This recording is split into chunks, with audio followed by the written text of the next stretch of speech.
Welcome to the Legacy Leaders Podcast. Are you doing the best for your client to help them create their legacy? Are you creating a plan that goes far beyond finances to help people ensure that it becomes the driving force behind all decisions? On this podcast, hosts Katie Beth Hand and Stan Miller will help you with growing your practice and your clients' peace of mind. Together, they bring the best and brightest minds to share with you how to help your clients develop their best legacy. And now, here are your hosts, Katie Beth and Stan. Welcome back to the Legacy Leaders Podcast with your hosts, Stan Miller and Katie Beth Hand. Our guest today is attorney, speaker, author, and dynamic entrepreneur, Louise Scott. Louise is the co-founder of 8-Figure Firm Consulting and the Bader Scott Injury Lawyers. Louise, welcome to the show. Thanks for having me. I'm excited to be here. Absolutely. Okay, so as we jump in, I would love it if you would take just a couple of minutes and tell our listeners a little bit about your background and how you got started in this industry and the types of things that kind of led you to where you are today. Yeah, it's actually a funny story because I never thought I was going to be a lawyer specifically because I didn't think I was smart enough to be a lawyer. But when I was growing up, my dad used to say, you're either going to be a lawyer or a comedian. And now my joke is I became a comedic lawyer because I love to joke around. My favorite show is The Office. I am Michael Scott. I hate to admit it, but that's me. But a less offensive version of that guy, right? But I love to have a good time. And one of my favorite lines in The Office is, we goof off so much, we have no choice but to be efficient. And so that's kind of how I got into it. I thought, my dad used to say it, but the way that I ended up going to law school is I was in a class being my comedic self. You had to stand up and tell a little bit about yourself. And it was a business law class, and it was by a judge. And I stood up and I said, I love long walks on the beach and candlelit dinners. Everyone laughed, of course. And then I said, I want to be a lawyer one day. And at the end of class, he calls me down. I thought I was in trouble. And, for joking around in his class, he calls me down and he says, do you really want to be a lawyer? I said, I think so, but I'm not smart enough. And he offered me a 3-month internship. And that internship completely changed my life. And it was during that internship that I realized that I wanted to be and could be a lawyer, had the confidence, and then the rest is history, as they say. That is fantastic. So tell us a little bit about, let's see, I have so many different questions for you. So tell us a little bit about unlocking exponential growth and the importance of having a business plan. You've got so many cool topics. I would love if we could just kind of quickly roll through some of those and you can give us sort of an overview for our listeners. So talk to us about having a robust business plan, unlocking potential growth. We'll start there. The way that I like to explain it is because everyone's had this experience. You have a familiar road, you go down it, it's at 70 miles an hour. If you live in Texas, maybe 90 miles an hour is the speed limit. But you go down this familiar road, and on a clear day, you can go as fast as you want. You can just really put the pedal down, assuming there's no cops up ahead. That's why you use Waze, to make sure there's no cops up ahead. But you can go as fast as you want. But on that exact same road, if there's fog, you're not going to go 80, 90 miles an hour. You're looking for an accident. And so business planning, and really planning in general, is the way that you clear the fog. It's the way that you create clarity. It's the way that you allow yourself the greatest ramp period or space to accelerate in your business. And so one of the things that there's 2 phrases that I really teach lawyers, entrepreneurs. And the first one is that planning creates clarity, and clarity allows for speed, and the speed of growth is tied to the speed of implementation. And so to me, the business plan is a living document that allows you to see more clearly, allows you to see further down the road. And when you can do that, then all you have to do is drop the top on that convertible and go as fast as you want. I love that, Stan. I know you do too. And I had actually seen that quote from you. The speed of growth is tied to the speed of implementation. And I love that. I feel like sometimes that's certainly a place where I struggle is with that implementation. So lots of nuggets of wisdom there. Talk to us about predictability. You also say that predictability is what breeds prosperity. What do you mean by that? To me, prosperity is not about finances. You'll learn this if you're a listener and you're already a 7-figure earner, you will understand this. Or if you're aspiring to be a 7-figure earner, you will understand this when you get there. But at some point, you don't really need more money. What you want is peace of mind. And predictability provides that. That's why true prosperity is in peace of mind. And so predictability in your business, when you know for a fact that you're going to generate a certain amount of revenue, that you're going to generate a certain amount of profit, that you're going to generate a certain amount of money for your family, that brings tremendous peace of mind. And so what I want people to take away is, don't look for profits. Don't look to make more money. Look to create more predictability in your life. And if you do that, you're going to have more peace, because then you don't have to worry about what people worry about on a day-to-day. I remember just coming out of college and making $40,000 a year. There was no peace there. There was no peace at all. I didn't know if I was going to be employed the next day, but when I got to a point where my business was producing predictable revenues and profits, it let me relax. It let me really enjoy my life and be able to give to people the best of me and not what was left of me. And that's why predictability is so powerful. Awesome. Okay, Stan, I know you have tons of questions for Luis. What do you have? We have many questions, more questions than we have time to get answered today. But following up on this conversation about predictability, I know that you have a practice and you also consult with other law firms on how to help grow their practice. What are a couple of strategies that you use to help firms create that predictability? Yeah, one of the things about businesses in general is they're not always in the same stage of life, right? You go through seasons of your business. There are seasons where you're trying to figure out how to get clients. There are seasons where you're trying to figure out how to get employees. There are seasons where you're trying to figure out how to keep employees. There are seasons where you're trying to figure out how to, make more money and market better. And so the first thing is identifying where you are and what season you're in. And I have a business funnel that I teach. And the business funnel is, you create awareness to generate leads. Leads give you sales opportunities. Sales opportunities give you sales. Sales gives you work. Work gives you the need for people. People create efficiency, and efficiency creates profit. And so we identify first where the person is in that sales funnel, or in that funnel of business. And then we start attacking that area. So if the person is having difficulty generating leads, then we know we need to create more awareness. That means we need to market more.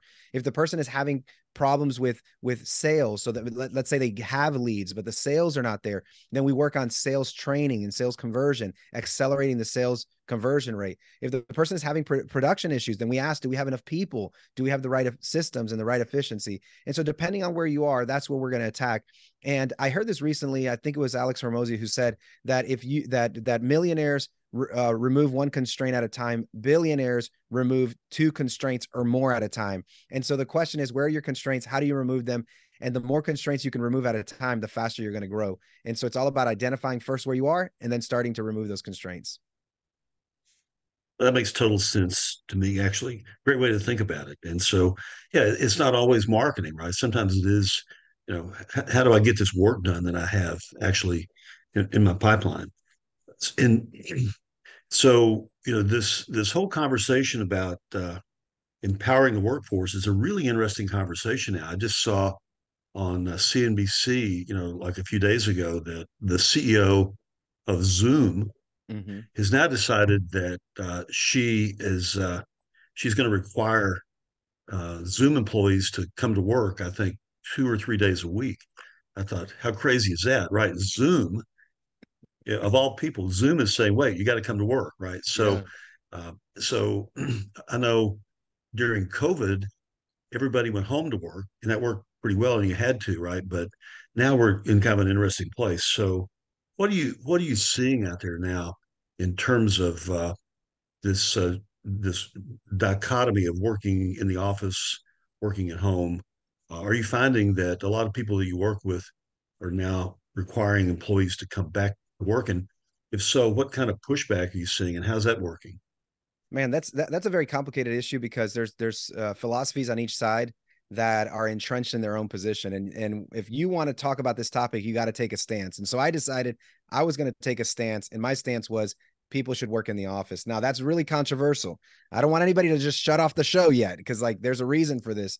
And the reason is that many of us, and I would say probably 80% of people, are not self-disciplined. They're not capable of disciplining themselves to do the work at a high level. Now, what happens with us is that we will find 2, 3, 4, 10 people. We have a small organization, maybe 15 people, and we find 15 people who are go-getters, who actually are self-motivated. And we use what's called survivor's bias to say, well, I survived as a virtual firm, or I survived as a virtual business because I have really good go-getters. So therefore, people can work from home. And I don't think at scale that's true. I think the weight loss industry will tell you that most people need help and accountability to get things done.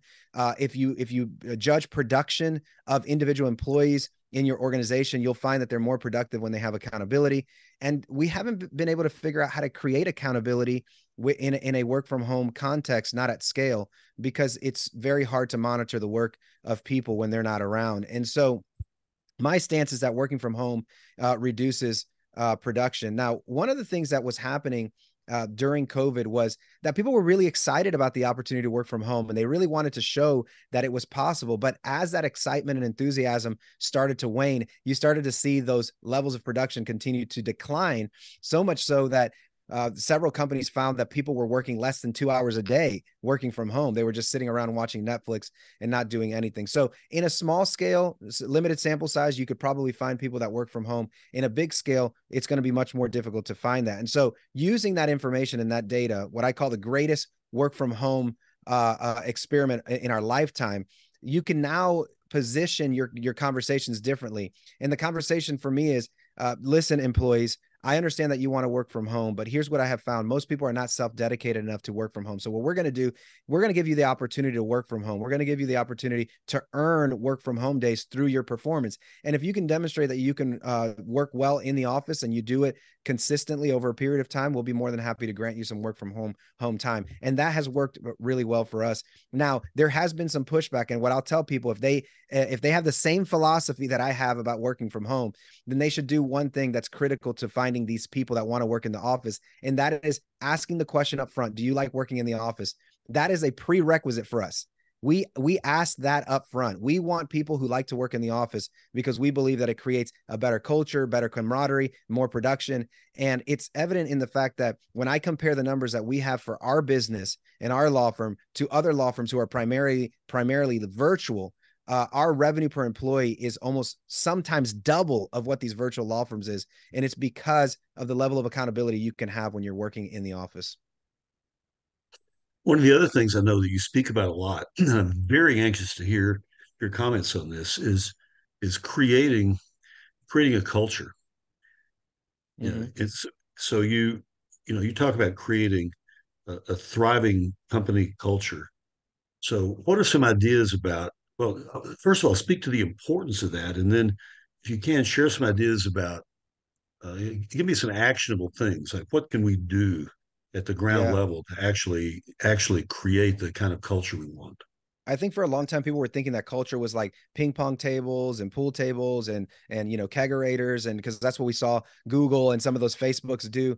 But culture is not that. Culture is the feeling and the experience that people have when they come to work. It's the way they think about their job. It's the way they think about the work product that they're doing. It's the way they feel about their future and how they can progress in the company. It's the way that they communicate with their coworkers. That's what really is culture. And I think we have missed the mark in a lot of those areas. We don't tell people how they can progress in the company. We don't show them a future. We don't tell them how important their job is. We don't define a vision and a mission for the company. We don't create synergy amongst the employees. And then we wonder why people don't like working in an environment, or why people believe that environment is toxic. Seth Godin talks about this in The Song of Significance. And that is that if you create an environment where people feel like their work product is significant, people will produce better for you and they'll be there longer. And so one of the things that I try to teach is two phrases. I say, we have a daily huddle in our firm, and we do an all hands huddle on Wednesday morning. And I say two things. Number one is you have one life experience, and we want to make sure that it's the best experience possible. Like that's one of the most important things for us. But the second thing is we want to create a place where people enjoy coming to work. And so it's designing an office that revolves around enjoying the workplace and enjoying what you do. And so some of the actionable things that you can do is, number one, be very clear on your vision and mission for your business. Ed Milet says, make a business vision and mission so big that everyone else can fulfill their life's dreams and goals within your business. Now, that is a very powerful statement. So if you make your business big enough, everyone else can achieve their dreams in it. So that's number one, having a very powerful vision and mission. The number two is having a workplace that people actually enjoy coming to. And so making sure that it's comfortable, making sure that you have the right systems and products and tools and resources, have that coffee machine, pay for lunch and breakfast every once in a while. Number three is actually be intentional about relational connectivity. I quote books a lot because I love to read, but The Coaching Habit, he talks about how productivity increases by 80% through relational connectivity. So being intentional about relationship building. If you do those three things, I think you're going to have a culture that's thriving and people that are producing at a high level. Three great ideas.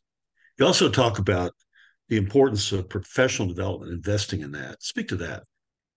John Maxwell's law of the lid, right? He says that you're going to be limited to the capacity of your leadership. And I add to that and I say, you're going to be limited to the capacity of your weakest leader. And so I believe that your leadership, really everyone should be developing themselves. They should be reading. They should be encouraging themselves to become better than they were. I recently joined a coaching group. It's about physical fitness. I am not an elite athlete. For those of you guys who are listening to this and not watching it, I'm not there, but I'm going to get there. And the group is all about becoming elite. How do you become the 1% in your body, in your mind, in your spirit, and your emotions? And I think that reading what it does and developing yourself, what it does is helps you become better. It helps you become the person you were created to be. You know, I'm a man of faith, so I believe we were created to be something. And so how do you become what you were created to be? Like, you have to develop yourself in the same way you have to develop your body and your muscles so that it can be the absolute best. And so for me, professional development is how a business grows. If you encourage your people to grow, they're going to see opportunities for themselves in your business or maybe even outside of your business, but you get the benefit of that. I've had some really amazing people come through our business who grow, who develop themselves, and we didn't have a space for them anymore. And they go somewhere else, and we applaud them because I don't believe in burning bridges. We applaud them because we were the vessel, we were the vehicle, we were the opportunity for them to self-actualize and become everything that they were made to be. And I believe there's a reward in that, and a universal reward where we get the benefit of their success because we facilitated it and we weren't the person who was keeping them down. And I think that that's why you should encourage professional development. Yeah, amazing. Tell me about the work you do. I know you really have two career tracks, right? Two parallel tracks, right? You have the law firm and you have the consulting business. Law firms we understand, and I guess tell me, take a second, tell me about your law firm. So our law firm is a personal injury and workers' comp firm, and we have about 30 lawyers that work at the firm. And when we were around 125 to 130 employees, I realized I didn't have much to do. Now, some people said, well, I could have found something to do. Sure, I could have found something to do, but I was kind of like maxed out. I've been in the legal industry 20 years. I was kind of maxed out and tapped out on my desire to do much more. And it was something that my business and partner and I had spoken about. It was like, I just don't really want to do much more. Like, I want to hire people to do that. And so we began to hire people and some executives to come run the business. I was the acting COO of the business. And I found myself working 5 hours a week and asking at the age of 38, what do I do now? I mean, we have a multi-8-figure business, super profitable. I have all the things I need materially. Like, what do I do with my life? And I love teaching. And so I decided, why don't I start helping people do the same thing? And so in 2020, in the midst of COVID, I launched a coaching company to help people live the life that I was living, or the life that I thought was excellent, which was having a job that produced predictable revenue for you, predictable income for you, so that you could focus on doing the things you love, like I was doing. And so the coaching business was started. We've worked with over 100 law firms now. We help them scale. Our goal is to get them to 10 million in predictable revenue, where they're earning multiple 7 figures in personal income. And I get so much joy just seeing another firm and another firm cross that 7-figure mark, because there's nothing sweeter than seeing someone go from the hope and desire and dream of making 7 figures to actually making 7 figures. It's super special. And so that's what I'm in today. I'm in the process of building people so their companies can grow and provide them the lifestyle that they want for their families. Yeah, very, very amazing. So is the focus on personal injury firms, or do you work with other kinds of practices? I work with all kinds of practices. Personal injury firms make up about 15% of our law firms. I can't say that was by design. I think initially I went into it thinking I would work with personal injury firms, but we have found a tremendous amount of success in all kinds of practice areas. And so many times people refer who they know. So if you get an immigration firm, they know other immigration firms, so they refer immigration firms. So you end up, with a lot of immigration firms and family law firms and criminal law firms, all the transactional things, estate planning, business litigation, et cetera, because they just refer who they know. Yeah, interesting. So, okay, Katie Beth, I have other questions, but I know we don't have a lot of time left, so let me hand you the microphone. Perfect. Yeah. So one question, and so before we actually hit go on the podcast today, Luis and I actually talked a little bit about legacy and our family's personal legacies and that type of thing. So my question for you, Luis, is through all the work that you do with the legal work, with your role as a leader in your family, and as a man of faith, and then of course through your consulting work as well, what is it you hope your legacy will be? So there's a quote in the movie The Gladiator where they're getting ready to go into battle and they're about to charge into near certain death. And he yells at the men and he says, "May what you do today echo in eternity." And that is a phrase that I've always just really thought about. And my hope, my legacy is my personal vision statement, which is to lead a life of significance. I hope what I'm doing today and helping families, both through the law firm, we help 5,000 to 6,000 families a year. And now through the consulting business where we're helping hundreds of law firms every single year. My hope is that my life echoes in eternity and that my kids can look at their dad one day as an adult and say, my father was meaningful and he was meaningful to so many people. And we want to continue that legacy. And I was mentioning about how my kid is named the third, and my greatest dream would be like your kids to be them to have a fourth and a fifth and a sixth, and that we do enough to where they are proud of that name. It's something that I tell my sons all the time.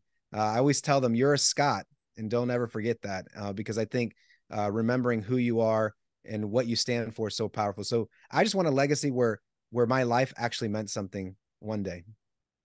I love that. That is beautiful. Is there anything that we didn't talk about that you would like our listeners to know? Yeah, so I actually wrote a book. It's called It Has to Hurt, and it goes about my challenges and struggles, my failures. I've had 8 business failures, relationship challenges. I was let go from my previous partnership. So there's a lot of nuggets in there on how to overcome. At the end of every chapter, I talk about one strategy you could use to overcome a particular part of this challenge in your life. And I'd love to offer it to anyone who reaches out to me on my website, and feel free to offer it free of charge to anyone who wants to read the book. That is fantastic. I'm so glad, I had it on my list to mention the book, but we were asking so many great questions. We just never got there. Well, thank you to all of our listeners so much for joining us again. This has been the Legacy Leaders Podcast with your hosts, Stan Miller and Katie Beth Hand. Our guest today was Luis Scott. And for more information on Luis and the work that he does, you can visit luisscottjr.com. And we're also going to link that in the show notes for you. So if you're interested in his work with the law firm, his work as a consultant, his book, his podcast, or anything else that Luis has covered today, feel free to go to luisscottjr.com and get connected with all of those resources. Thank you again so much for listening. And Luis, thank you so much for joining us. We had a wonderful time. Thanks for having me. You've been listening to the Legacy Leaders Podcast with Katie Beth Hand and Stan Miller. For more information on them and the show, please visit pinnaclelegacylaw.com. If you like what you've learned today, do share the program with your friends and subscribe wherever podcasts are found.